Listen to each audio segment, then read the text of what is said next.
This is a regular meeting for the month of December for the Budget Committee.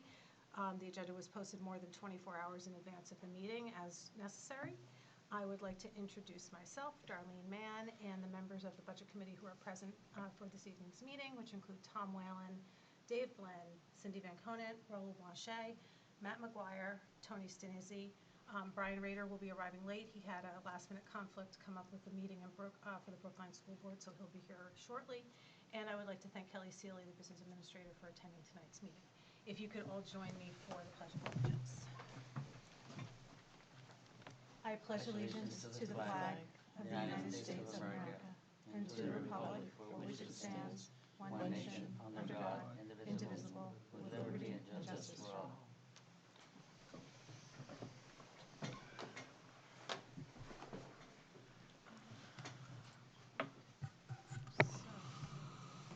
Ask if there are any agenda adjustments for this evening.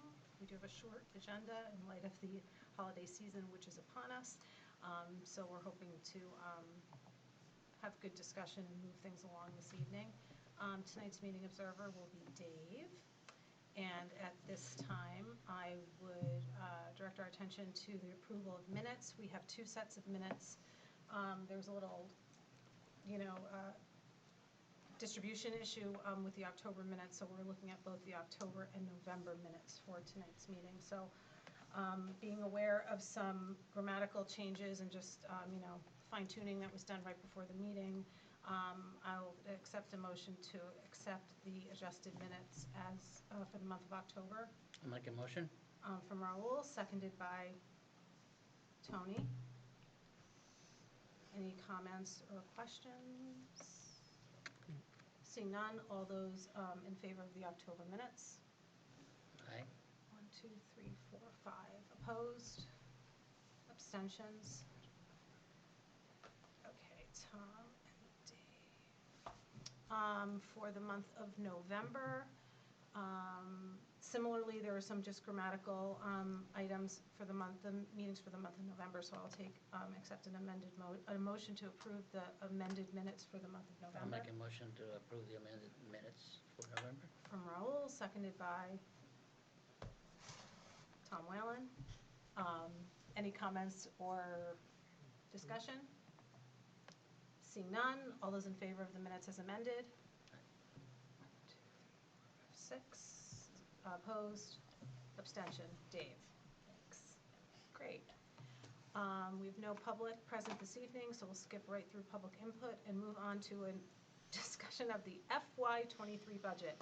I mentioned before the meeting started, I continue to write FY22 on the agenda. We are actually in FY22 and are working diligently on the FY23 budget. So I sent several files earlier this week that included an updated budget trend file, some information on the census of the staff across the insurance policies, and a census of the staff as they sit currently in the step table. So kind of talk, those are just files that we ask for annually to just understand where the staff is, how things might move or change over time. So we'll talk about those in a little bit. And Kelly, if you don't mind, I'll turn it over to you. If you could just walk us through some of the changes in the current budget file that we have before us this evening. Right. If you have in front of you the opportunity to look at new items, round 4. Whoops, I just made this gigantic. Hold on.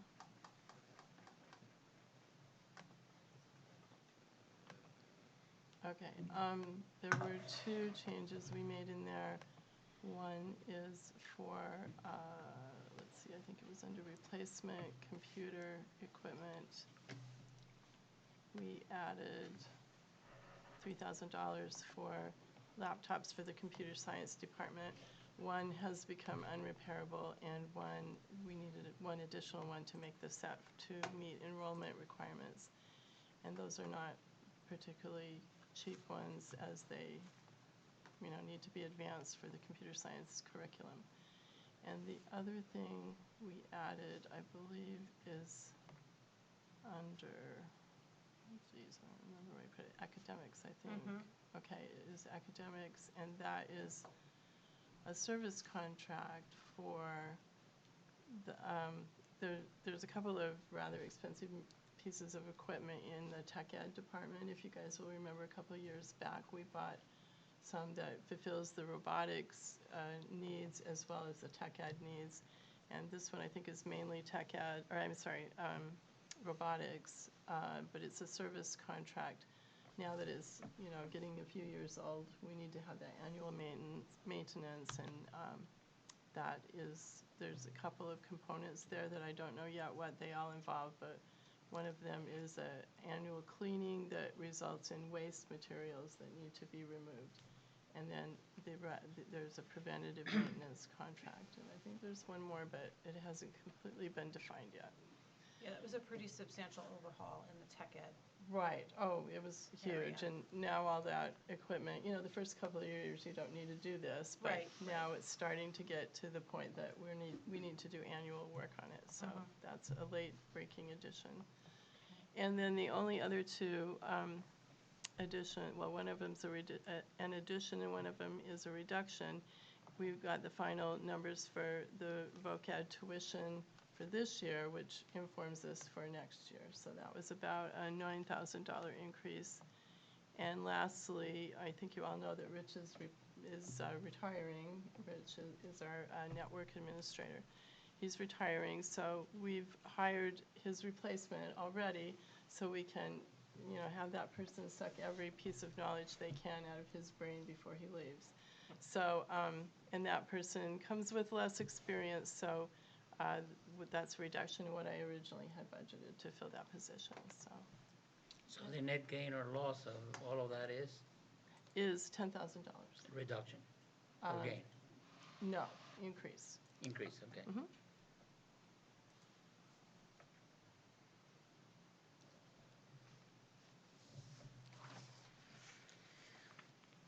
And that was for all of those items, you said? Right, all of those items total exactly $10,000 increase.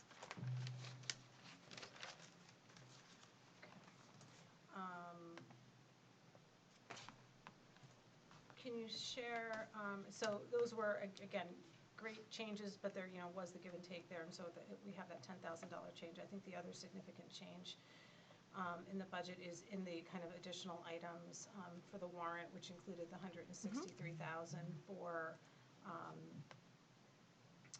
the energy. So for the energy expansion, what's listed as phase 1 for adding air conditioning to the 3rd floor of HBHS. So in getting into that, I guess I'd like to understand if we have a report or some output as a result of the studies that were done for the enrollment and the energy study, or I believe that will be presented to the school board at their next meeting. in January. Yeah, in January. And there's a lot to it, and there's a lot of potential changes that the school board will want to make. And For this cycle? no, Okay. it's most definitely we didn't want to compete more than what we've got in this warrant article here Okay. with what Brookline is doing, because they've got a fairly major project. Okay. So we anticipate that we'll put forth more in FY24. Okay. And we may be doing it in phases like we're starting to do now, so that it isn't, and it can be broken down. I think everything that could be done, there are certain things that can be a Right, phase. that make more Yeah. sense to be Yeah. grouped in one section than in another. Right, and that phased way in we can keep the costs low. I mean, obviously, at some point, there's gonna be a bigger chunk, I'm sure, but Right. we'd like to keep as much as we can into smaller phases.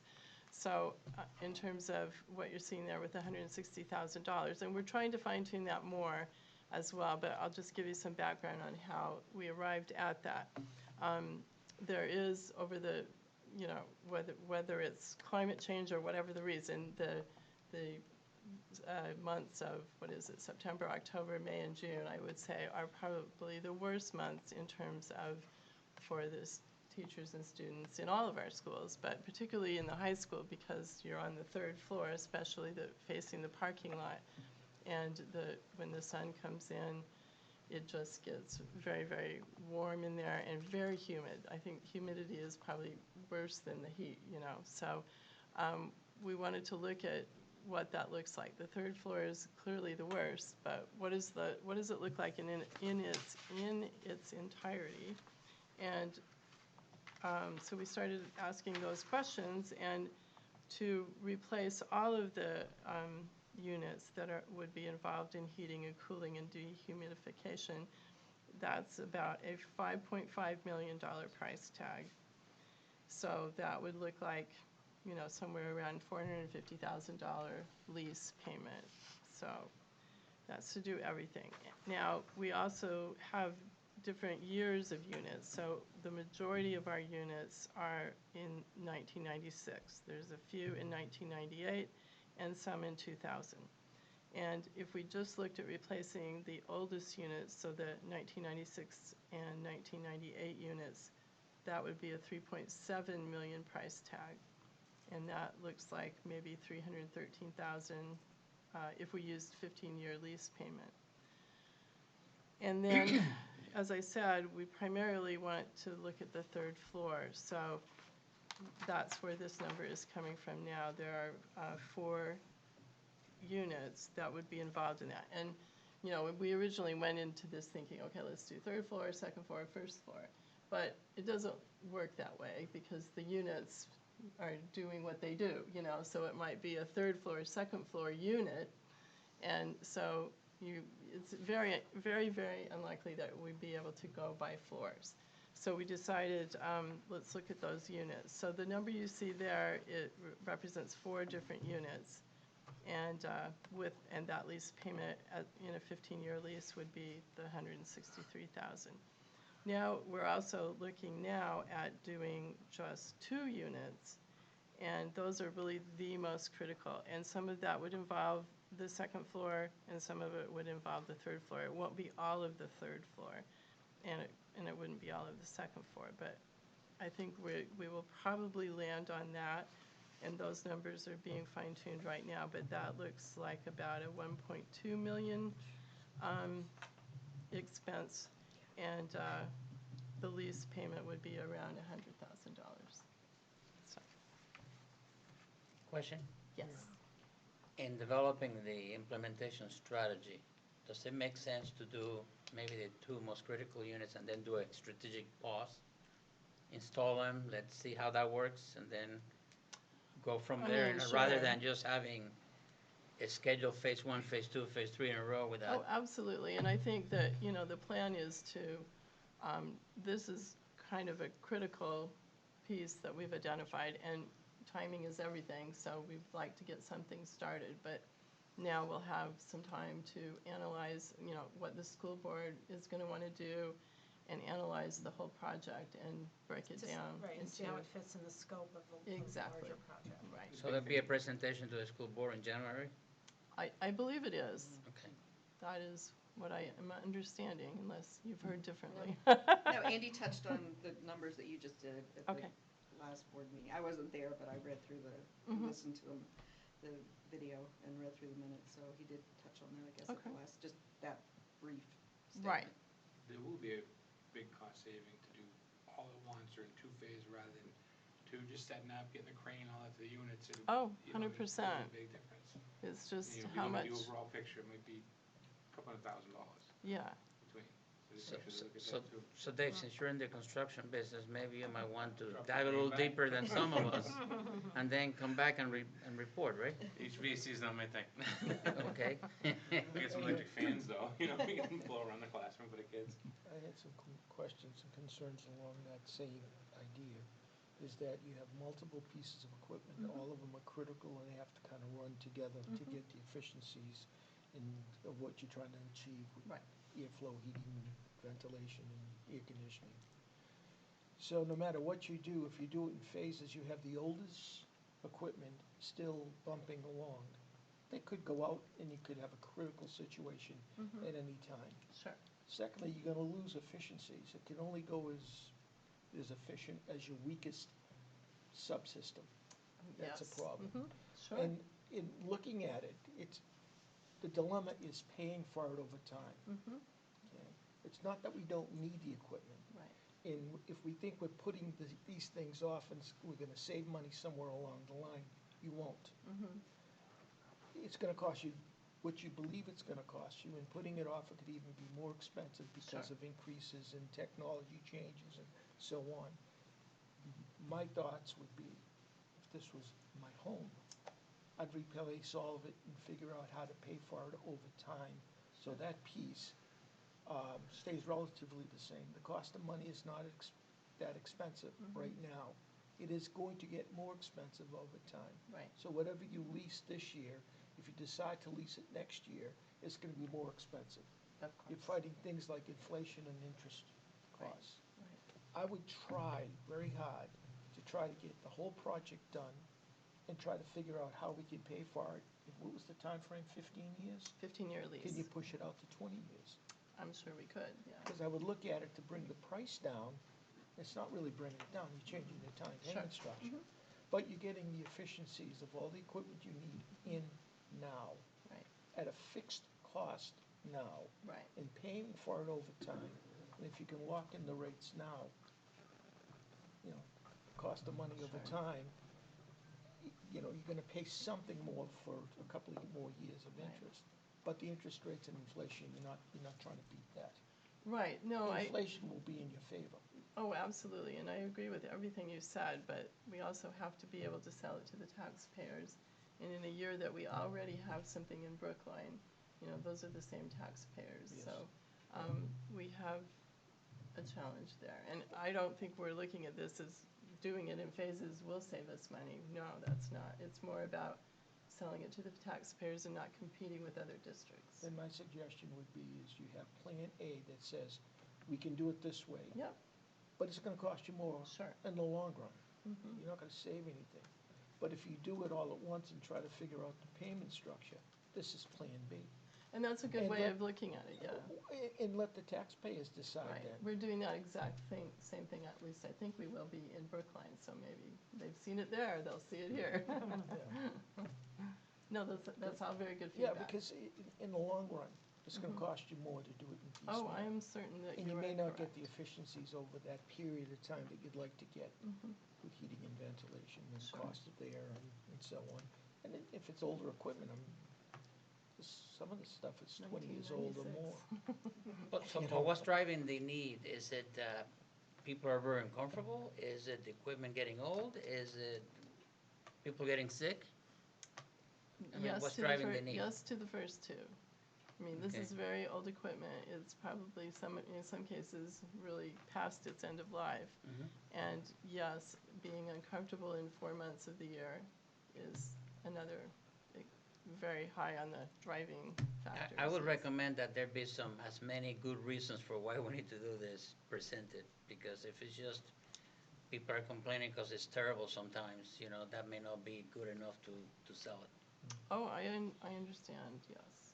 So, I think I'm hopeful that it kind of aligns with the overall, the report of the Yes, and whole I did- strategy of how things would be moving Yes, forward. I did have that discussion with the, Mike Davy, who is in the company that we're working with, and he said very much this could be considered phase one of the project very legitimately, because this is part of what we would have to replace anyway. It's just how you want to do it.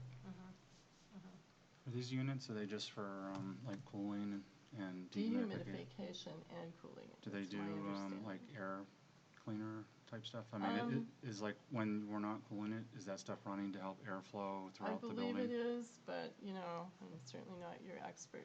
I'm just And- trying to and as understand if we- it's something that's used literally only 4 months out of the year, or whether it's Oh, used no, I to, think, The fans for ventilation No. and cooling. typically on, just move it. yeah, it Perfect. replaces the Yeah. units that we have now, which are doing that with no dehumidification or cooling, so, yeah. I would agree that air is circulating continuously, whether Yes. it's being dehumidified or whether it's being heated, whether Yes. it's being, air conditioned.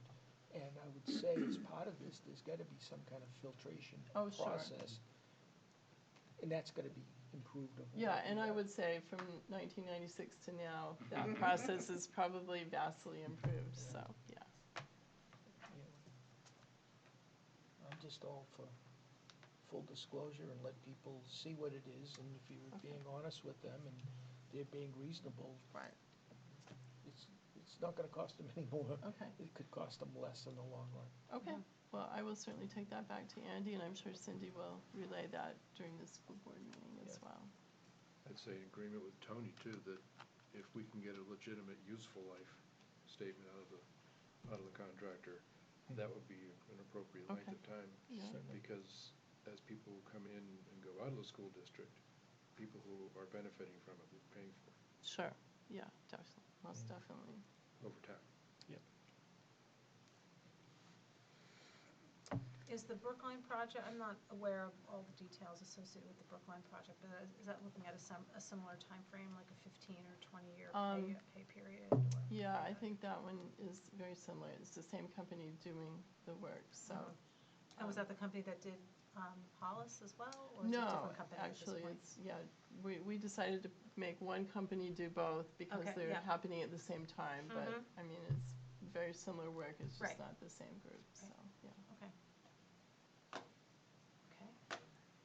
So those are the most significant changes. I think the only thing, barring any other questions on the budget itself, as you've stated, the budget, the operating budget is coming in below the guidance view, and as a result of the view Kelly has presented, in total, we're looking at a 3.65% increase from last year's operating budget and a 4.5% increase from the total budget.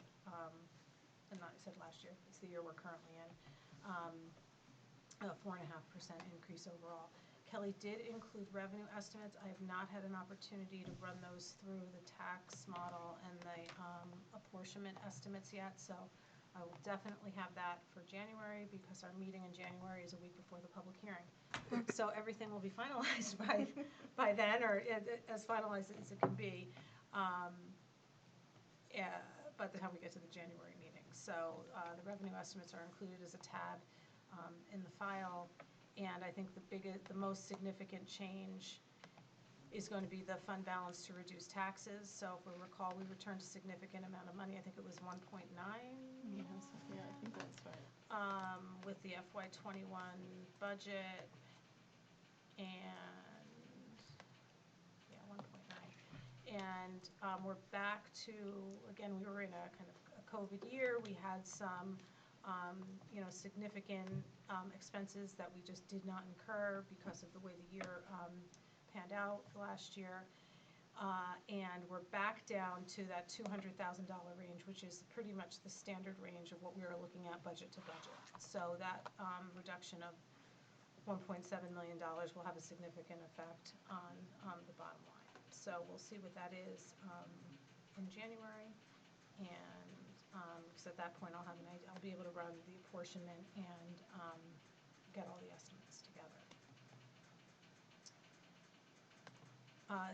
Some of the additional files Kelly shared, as I mentioned, were the teacher census, and so just wanted to share with everyone, if you just some kind of basic kind of statistics about the population that we have right now, which is the set of the staff that Kelly uses to calculate next year's staff costs. So there will be changes, there will be retirements, there will be unanticipated departures of staff, I'm sure. There are every year.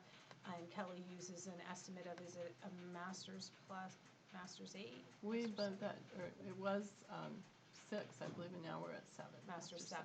So that's the average salary for the retirees that Kelly's using. So if you kind of just look at our teacher census as it stands today, for the 116 staff, 78% are somewhere on a master's lane. So we have master's plus 15, and master's plus 30. So 78% of the staff, or 90 and a half people, are on the master's track, and the other 22% are about 25 and a half staff members are on the bachelor's plus 15, or bachelor's plus 30. Actually, mostly bachelor's or bachelor's plus 30. We only have one person on bachelor's plus 15. And if you look at the steps themselves, we have 20 steps on the table, and if you just break them down by anyone in years 1 to 5, we have about 14% of the staff, 6 to 10 is about 24% of the staff, 11 to 15 is 21% of the staff, and 16 to 20 is 40% of the staff. So that does not necessarily mean that, let's say, the teachers in steps 16 to 20 have been with the district for 20 years. They may certainly have been here that long, but they may also come to the district with a significant level of experience, and they're placed higher on the step table when they're hired. So while we budget for the departures at in that lower side of the table, there certainly are opportunities where we might take someone might come along, the best candidate might be a bachelor's, step 3.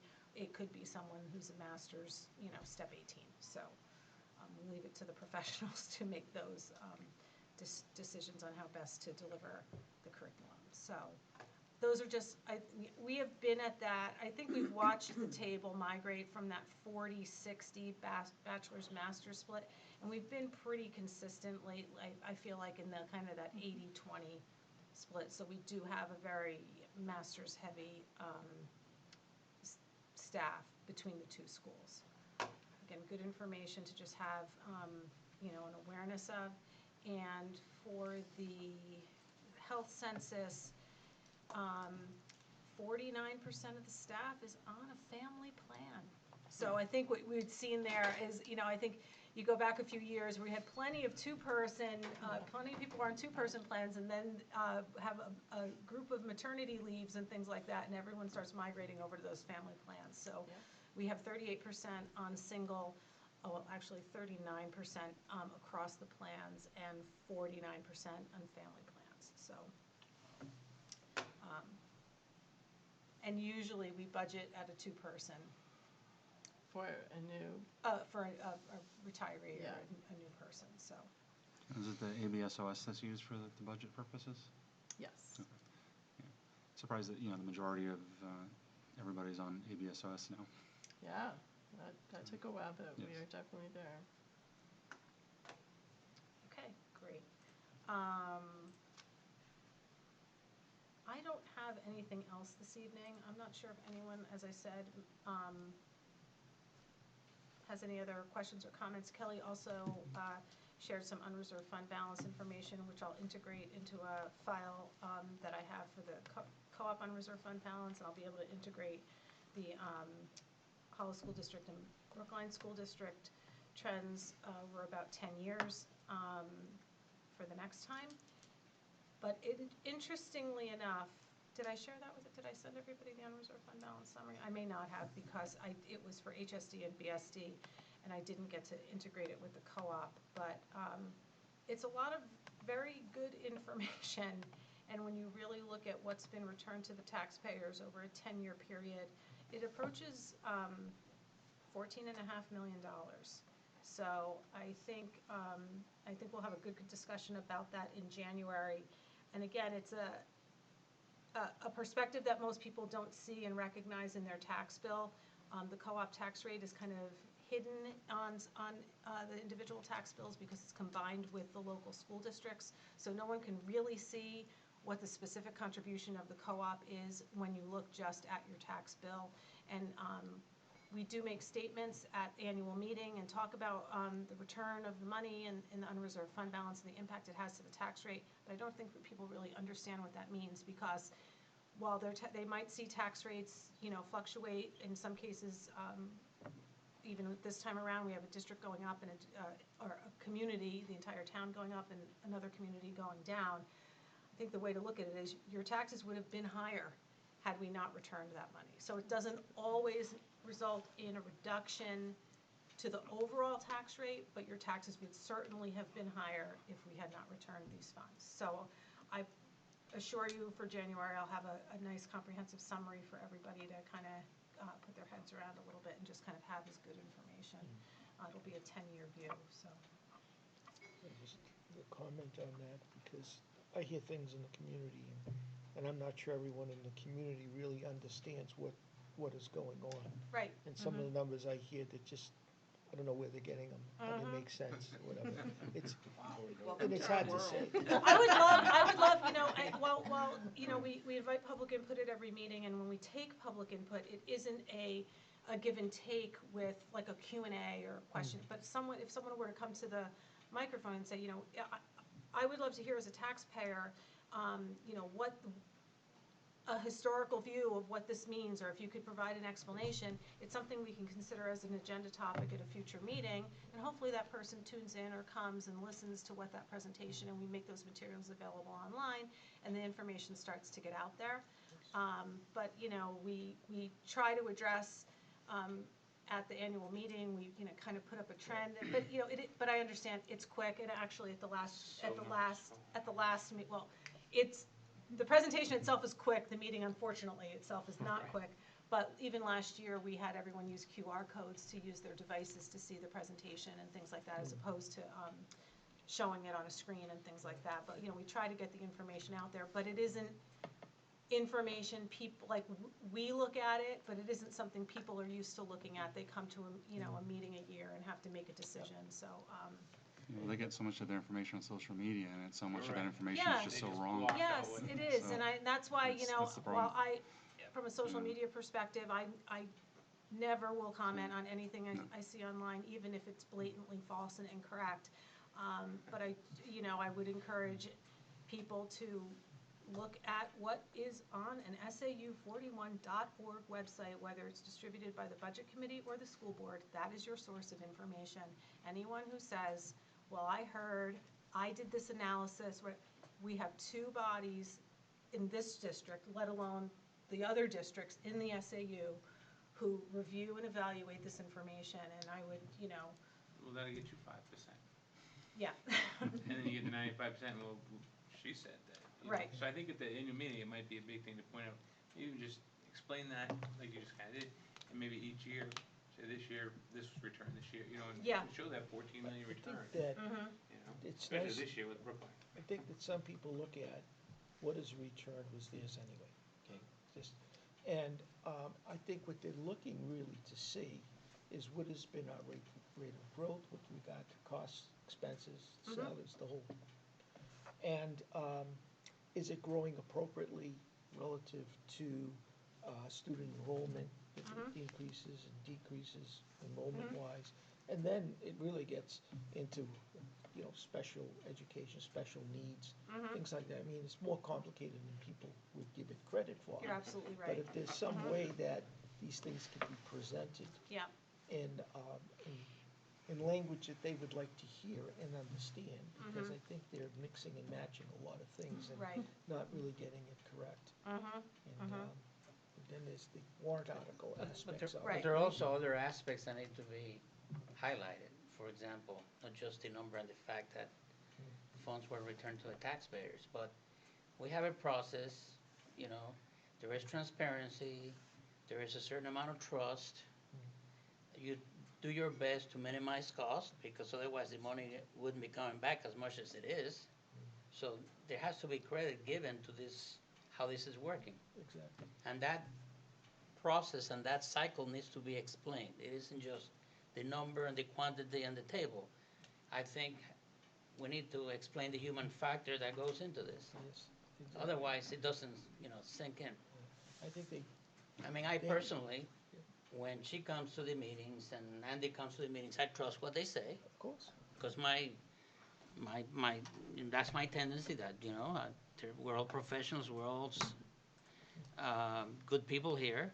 So therefore, when they're given the funds and they go through the process of spending them, they're also looking out to save money here or there. They're not, I look for ways to, are we wasting money here or there? And I don't see that. I think And that, so therefore, I think, maybe I'm rambling too much here, no. but I think a simple overview of how this process works, and this is the end result. And the evidence that the process is working. And So I think we need to component highlight in all of this is warrant articles.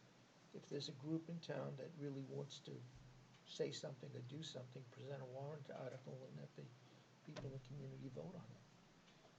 That's where you can make changes and where things They can can get make done. changes too by addressing the board and the budget committee on a monthly basis, Yes. raising concerns, because it allows the governing body and the budget committee to evaluate if it's something we've done before. You know, we have a lot of new members in every community, in each of the communities that, in the co-op, and, you know, sometimes a lot of the issues that are brought up have been well and thoroughly vetted time and time again, and it isn't, you know, and so while it is everyone's right to put up a petition warrant article within the guidelines of the RSAs of the state, there is a process, a very open and transparent process of engaging with the budget committees and the school boards that people need to respectfully engage in.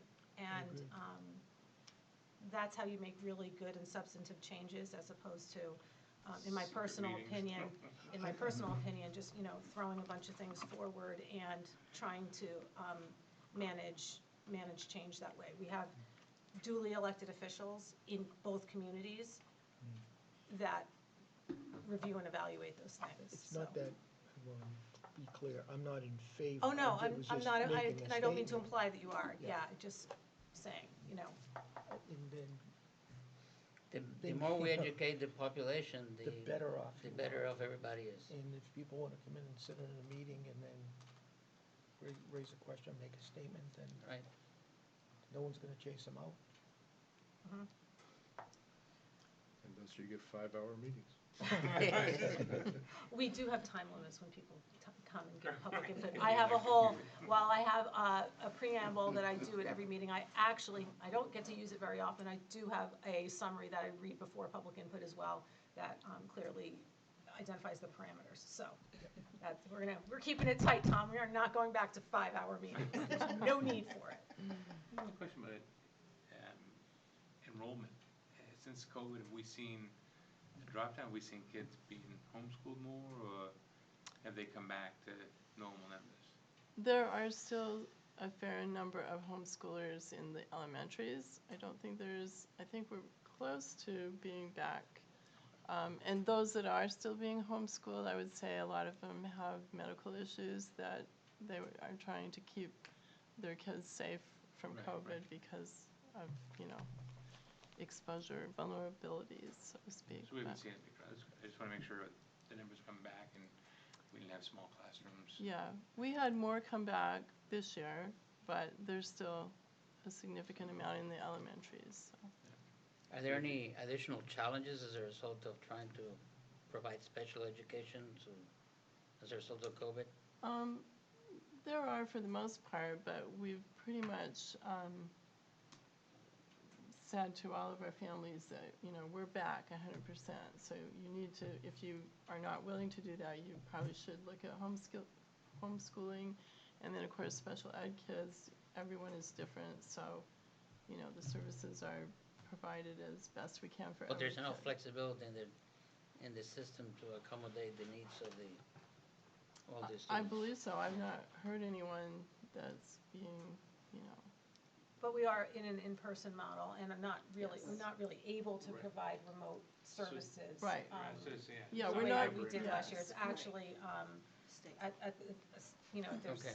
there's state recommendations and rules about that, and Absolutely. we're back to the in-person model. Right. Okay. So as far as regular ed kids go, that you have two choices. You can homeschool or be in person. As far as special ed kids go, I mean, I wouldn't say there's probably a lot of remote learning going on, but each case is going to be different no matter what. So. Any other budget issues or discussion this evening? Cindy, we'll move to you for the school board update.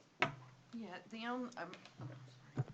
I wasn't at the meeting either, but I did, like I said, review the video and the comments. And the biggest concern that was offered at the school board meeting was the maintenance trust. Tom Sullivan had asked Andy directly, are these things we can live without? If they're not, then we should have them in the operating budget. So that message was wanted to be passed on, because that, I mean, it's just like what we were talking about earlier. If you know you're going to need it, and the concern was, and I'm not sure if it came up directly, but the other thing was, is if it's not in the operating budget, if it's only a warrant article, and then they need to spend that money for something that's not listed, can they spend it? If they vote for it for the warrant article, for certain capital, where in the operating budget, they have a little bit of flexibility. If something Right. costs more, or something costs Yeah, less. if Right. it's That's an earmarked and it doesn't happen, then you cannot spend it. That's an interesting question, Right. but if we were to, shift out, not be, say, I'm looking at what the maintenance trust items for FY '23, so in your example, Cindy, say, we didn't want to do HBHS paving, we wanted to do HBMS paving. Could we transfer that out? Or, and actually, that's an interesting question, and I wonder if we would be able to, like, through a public hearing.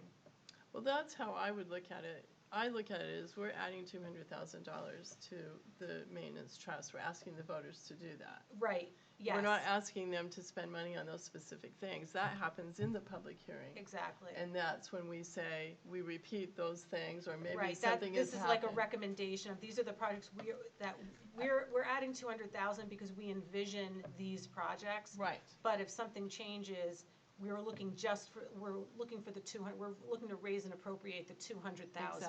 Exactly. And I then think Tom's question actually kind of was the reverse.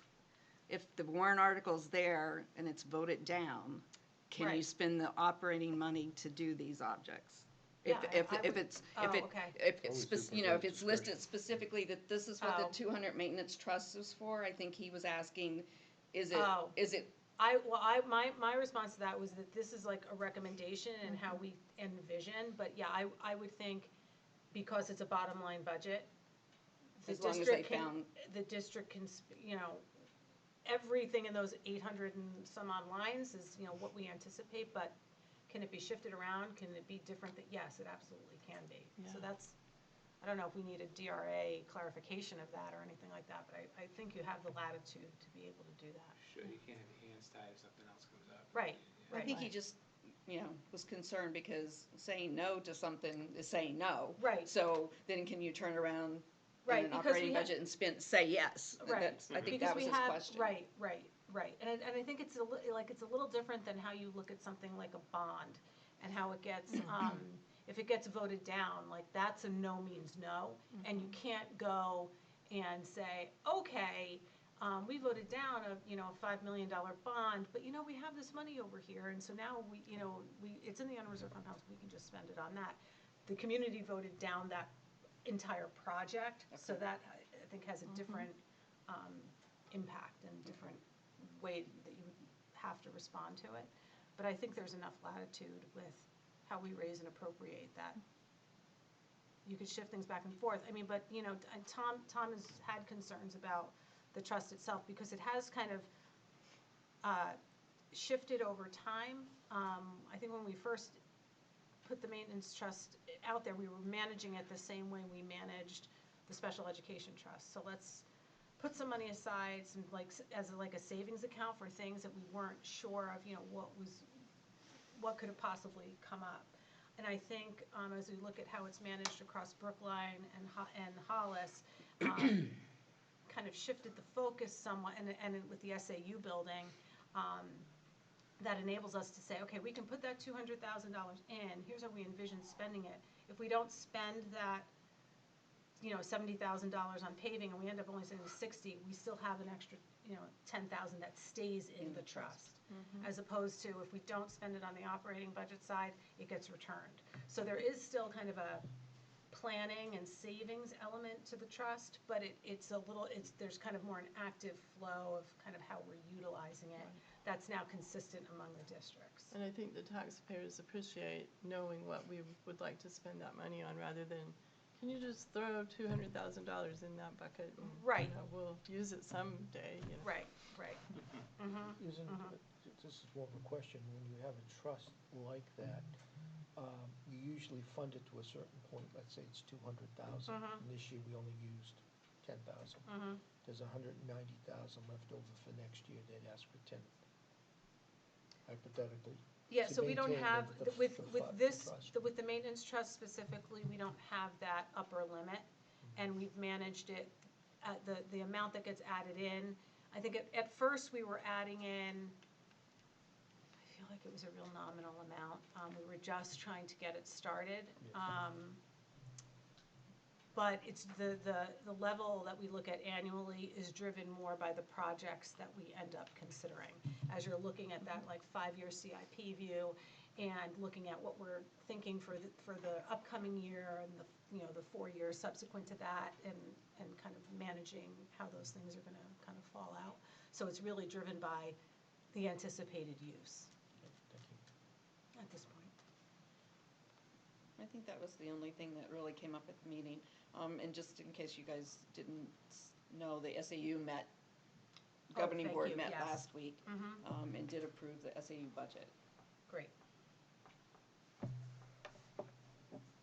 Okay. And so I did notice there was like a $3,000 adjustment from Oh, the yes, I last didn't mention view that, because but yeah, because of right. that, I think because it was finalized Yep. and we were able, Kelly did the allocation. Yes. So there was a slight modification to that as well. Okay. As usual, I think you guys had a really lengthy board packet for December, but typically it isn't 200 pages long, but there were some, there was a lot in that board packet, but I do Yeah. encourage you to just kind of run through the agenda packets for the school board, because there generally is a lot of good information there. I just Well, want and the governing board one had that PowerPoint too. I don't know Oh, if anybody the here pa- had seen, okay, that was, I can yeah, send that that to was- everybody. I think that was interesting for people to see. All right, I'll make sure everybody gets that for the SAU budget. Yeah. Okay. Any other questions for Cindy at this point? Okay, I'll just mention for the January, the things that are gonna happen between now and our meeting at the end of January, which I wrote down. Thought I wrote down, didn't write it down. Is going to be on the 27th. Our public hearing, I did write down on my computer. The public hearing is gonna be the following week on February 2nd. So, at the 127 meeting, by the time we meet on 127, I will have had to submit the budget committee's report for the town report in Hollis. It usually goes a little bit later to Brookline. Oh, no, maybe it does it? I don't remember what the date. I give it to Kelly and she takes care of it, so. Yeah, I don't know that Tad has given me that deadline yet. Okay, so, I will have completed the town report, which I will send out a draft version to everyone for comments. It follows a very consistent format year after year.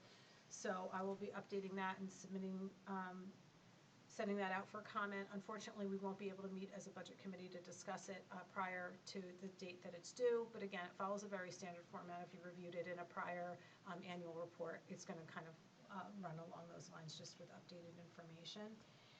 And by 127, I had mentioned the unreserved fund balance. We'll have tax estimates, and I should have a pretty solid public hearing deck by 127, considering we're going to have a public hearing on 2/2. So we'll be able to run through the public hearing deck and see if there's anything we want to adjust with the information that we share at the public hearing. Let me know if you need any help Absolutely. building any of this. And Kelly will share a view of a draft of the warrant with me by prior to the 27th, Yes, so that I we can will. incorporate I that just into need the- everybody to finalize that warrant article. Yeah. A few things left to go. So, with that, Dave, you lucked out tonight. You get to be the process observer on like the shortest meeting of the year. Absolutely, beautiful. Merry Christmas. And Happy New Is Year. the public hearing 6:30 or something? 6:30. 6:30, okay. Here. Oh, right here. Mhm. Not expecting a big turnout? We'll have to You see. never know. You never know. Standing room only. I'll have information for anyone who's running for their seat. Again, I'll have the information on the dates for submitting your paperwork and things like that. I'll get that and make sure everybody has those dates. It's usually the last 10 days of the month. Yeah, so that's what I'm feeling That's like. where the period I'm starts, feeling around like June, the- I think January it starts on the 19th. Oh, January? Okay, Yeah. Yeah. so we'll have all done that by the 27th then. Okay, so we'll verify those dates and I'll get that information to everybody too.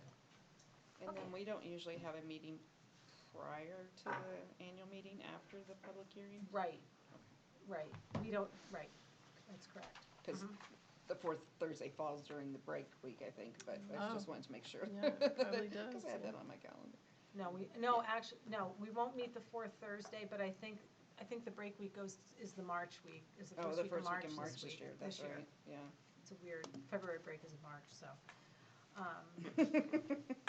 Okay, with that, if there are no other questions or comments, I'll wish everyone a Merry Christmas and a Happy New Year and an enjoyable time with their loved ones over the next couple of weeks.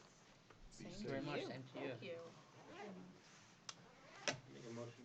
Thank you, Dave. At 7:21, I I'll will take a second that. motion to adjourn, seconded by I'll second. Tom. Tom Whalen. Thank you. All those in favor? Unanimous. Thank you, everyone. I want to stay here longer. No, I